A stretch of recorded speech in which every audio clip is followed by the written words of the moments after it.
الحمد للہ رب العالمین والعاقبۃ للمتقین والصلاة والسلام علی سید المرسلین اما بعد قال اللہ تبارک و تعالی فی کلامہ المجید اعوذ باللہ من الشیطان الرجیم بسم اللہ الرحمن الرحیم واعبدوا اللہ ولا تشرکوا بہ شیئا وبالوالدین احسانا وبذی القربى والیتامى والمساکین والجار ذی القربى والجار الجنب وصاحب الجنب وابن السبیل وما ملکت ایمانکم ان اللہ لا يحب من کان مختالا فخورا۔ صدق اللہ العظیم۔ محترم بزرگوں، عزیز ساتھیوں، گزشتہ ہفتے آپ حضرات کے سامنے ترکی میں آئے ہوئے خوفناک زلزلوں کے تعلق سے بات کی گئی تھی، اور زلزلے کا پس منظر کیا ہوتا ہے اسلامی نقطۂ نظر سے اور موجودہ سائنسی نقطۂ نظر سے کیا کہا جاتا ہے، اس سلسلے میں بات آئی تھی تفصیل کے ساتھ، اور بتایا بھی گیا تھا کہ جن کو جو امداد کر دی ہو ترکی اسمبلی کے اکاؤنٹ پر یا دیگر تنظیمیں جو ملک میں کام کر رہی ہیں ان تنظیموں کے ذریعے سے ان کی امداد کرنی چاہیے۔ کل تک 1.5 ماہ پہلے تک جس ملک کا حال یہ تھا کہ اس کا ہاتھ اونچا ہی رہتا تھا اور دنیا میں سب سے زیادہ خیرات کرنے والے ممالک میں صف اول پر تھا، وہ ممالک جو تیل کی دولت سے مالا مال نہیں ہیں، فری کی کوئی چیز نکلتی ہے تو اس کو بانٹنے میں کوئی دقت نہیں ہوتی ہے۔ سعودی عرب، کویت، متحدہ عرب امارات وغیرہ میں تو چونکہ تیل نکلتا ہے اور اس کے ذریعے سے آمدنی ہوتی ہے تو وہ ملک صدقہ و خیرات کرتا ہے، غریب ممالک کی مدد کرتا ہے، تو کوئی اچھا کام ہے، کرنا چاہیے۔ لیکن جو ملک محنت سے کماتا ہے، اپنی جی ڈی پی کو بڑھاتا ہے، اور پھر وہ ملک دنیا میں خیرات کرنے والے ممالک میں اہم شمار کیا جانے لگے تو اس ملک کی عظمت کا کیا کہنا ہے۔ برما میں جو ہلاکت خیزی ہوئی تھی، فسادات ہوئے تھے اور لاکھوں لوگوں کو برما چھوڑنے پر مجبور ہونا پڑا تھا، بنگلہ دیش میں آباد ہوئے تھے، تو بنگلہ دیش کے پورے کیمپ کا خرچہ جو ملک اٹھا رہا تھا، ان مہاجرین کی جو خدمت کر رہا تھا وہ ترکی تھا۔ ان لوگوں کو ایک جزیرے پر جو آباد کیا گیا، اس جزیرے کو انسان کی رہائش کے قابل بنانے والا جو ملک تھا وہ ترکی تھا۔ آپ نے سنا ہوگا کہ فلاں ملک کو امریکہ نے اتنا ڈالر عطیہ دیا ہے، امریکہ نے اتنا بلین اتنا دیا ہے، اتنا ملین دیا ہے، تو امریکہ اگر اپنی جی ڈی پی کا 3% خرچہ کرتا ہے خیر خیرات میں دیگر ممالک میں، تو ترکی اپنی جی ڈی پی کا 8% خرچ کرتا ہے۔ لیکن قضاء و قدر کا فیصلہ کہ اللہ تبارک و تعالیٰ نے وہاں خوفناک زلزلہ بھیجا،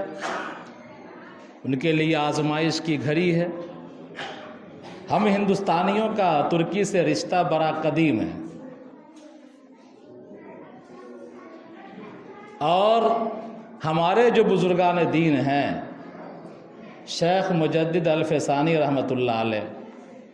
مرزا مظہر جان جانا رحمۃ اللہ علیہ یا حضرت مولانا قاسم نانوتوی رحمۃ اللہ علیہ جو دارالعلوم دیوبند کے بانی ہیں،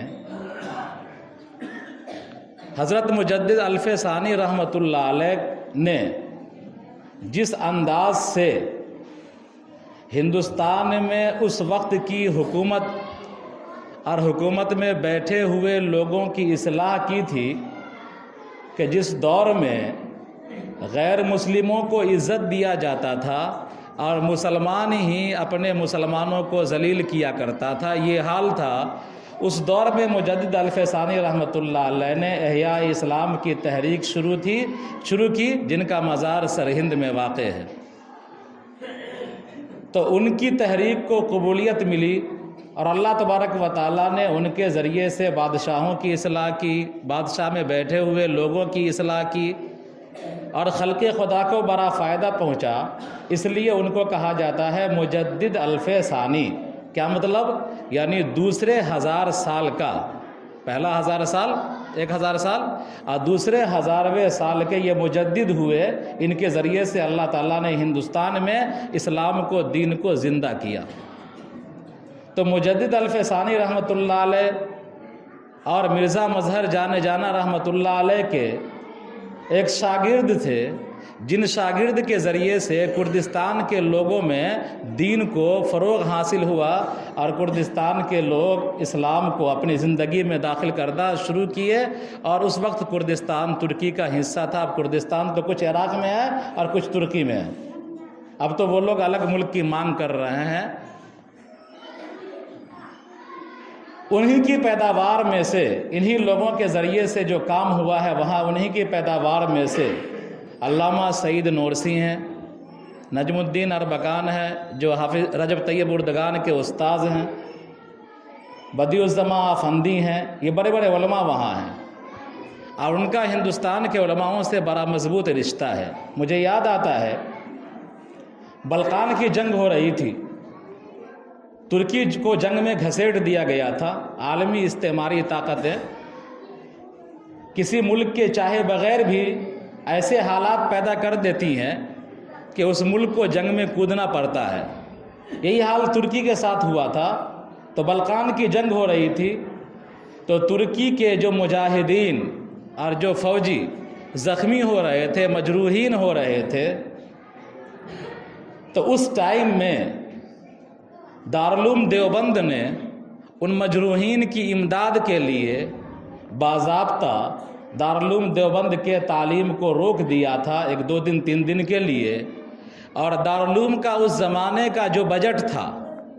اس سے 2 گنا بجٹ چندہ کر کے، آپ سے ان سے چندہ کر کے ترکی کے خلیفہ کے پاس بھیجا تھا کہ اس کے ذریعے سے مجروحین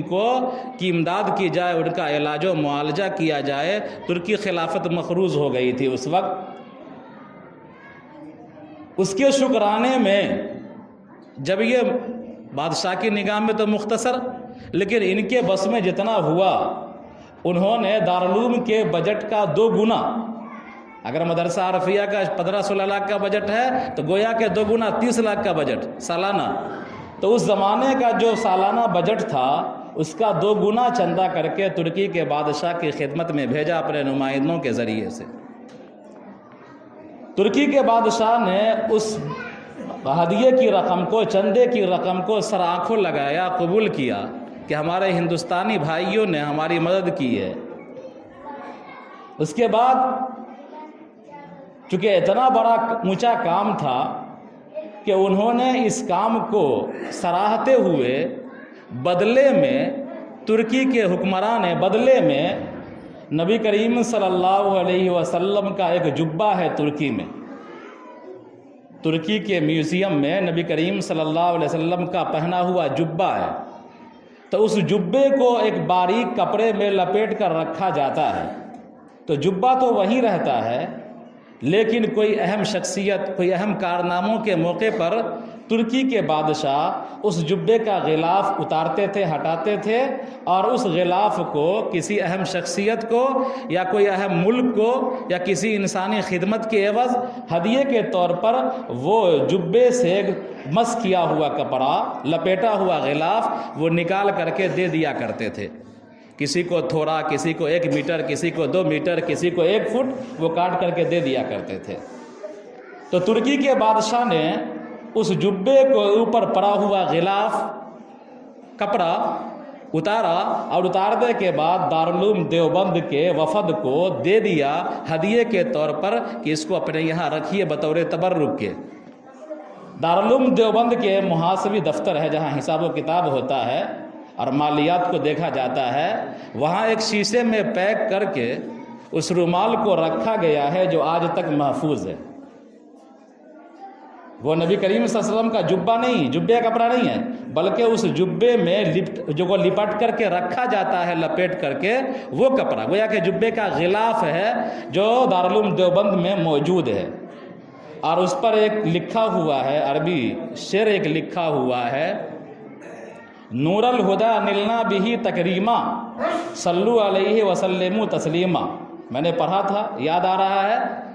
تو اس پر ایک شعر لکھا ہوا ہے، بیچ میں کنارے میں بھی اشعار ہے لیکن وہ چونکہ مورا رہتا ہے تو پتہ نہیں چلتا، لیکن بیچ میں جو شعر لکھا ہوا ہے اچھے خط میں، تو اس میں یہی لکھا ہوا ہے نور الہدا نلنا بہی تکریما، کہ ہدایت کے نور کو، چونکہ یہ کپڑا رسول اللہ صلی اللہ علیہ وسلم کے